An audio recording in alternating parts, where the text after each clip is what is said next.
ጤና ይስጥልኝ ውድና ተከበራችሁ የሃናን ሚዲያ ቤተሰቦች፣ ዛሬ እንግዲህ ወርቅ ይዤላችሁ መጥቻለሁ። ወርቅ በወርቅ ላረጋችሁ ነው። ገዢ ካለ ይደውልልኝ። እነዚህ ወርቆች እንግዲህ በ28 ዲናር በነበረበት ጊዜ የዛሬ ወር ለመግዛት አስቤ ይቀንሳል ብዬ ነው የተውኩት።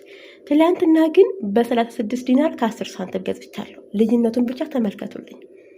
አንዳንድ ጊዜ ይቀንሳል ብለን የምንጠብቀው ነገር በጣም ሊጨምር ይችላል እና እናንተ በያላችሁበት ሀገር ወርቅ ያው ሲጨምር የትም ነው የሚጨምረው፣ ግዙ ማለት እፈልጋለሁ። በተለይ ደግሞ ዱባይ ላይ እንዴት እንደሆነ ባላቅም የባህሬን ወርቅ ከባህሬን ይልቅ እዛ ይቀንሳል። እንዴት እንደሆነ ግን እኔም በፍጹም አይገባኝም።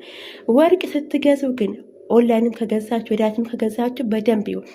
እነዚህ ወርቆች በነገራችን ላይ እነዚህን ወርቆች ከዋላቸው 21 ካራንት መሆኑ ተጽፎበታል። እሱ ብቻ ሳይሆን ካሜራ ፎቶ ካነሳችሁ እንግዲህ ፎቶን ሰፋ ብላችሁ ከነሳችሁ 21 ካራንት ባህሬንና ከመሃሉ ላይ የባህሬን ማተም አለበት። የባህሬን አርማ ይሄ የባህሬን ባንዲራ እንትናላት ይሄ ልጅም ቅርጿ አለችበት ማለት ነው። የትም ሀገር ላይ የሆናችሁ የባህሬን ወርቅ ነው ብላችሁ ከሸጡላችሁ ገዝታችሁ ከዛ በኋላ ግን ቼክ አድርጉ።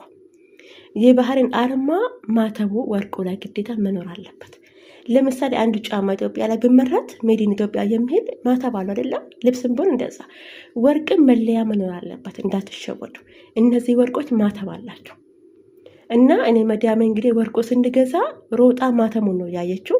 አዲስ ሱቅ ነበረ እንግዲህ ለማስታወቂያ ያክል ነበረ እና ዋጋው በጣም ጥሩ ነው። በማይታመኑ ነው የገዛሁት።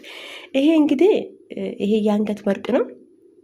13.7 ግራም ነው። በጣም ረዥም ነው። እኔ ፈልጌው ነው።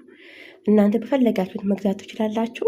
ይሄ ወርቅ እንግዲህ ያልደረሰኝ ነው የገዛሁት። ደረሰኝ ቢኖር ይጨምራል።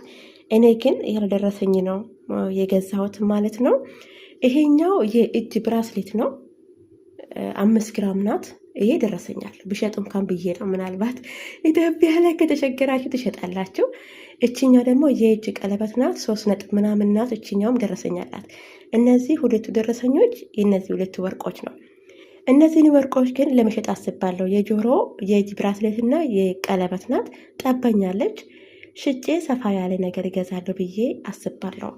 ይሄ ወርቅ እንግዲህ አጠቃላይ የፈጀው ሁሉም ማለት ነው አንድ ላይ በባህሬን 865 ዲናር ነው የፈጀው። ይህን ብር እኔ ወደ ኢትዮጵያ ሲመነዝረው 346,000 ብር ፈጅቷል ማለት ነው። አሁን ይመስላል እችን የምታክል ዕቃ። እንግዲህ የዛሬ ቪዲዮ ይህን ይመስል ነበረ። ከወደዳችሁልኝ ላይክ አድርጉልኝ፣ ኮሜንት ላይ አሳውቁኝ። ሰብስክራይብ ያደረጋችሁ ሰዎች ደግሞ እጅግ አድርጌ አመሰግናለሁ። ሌላ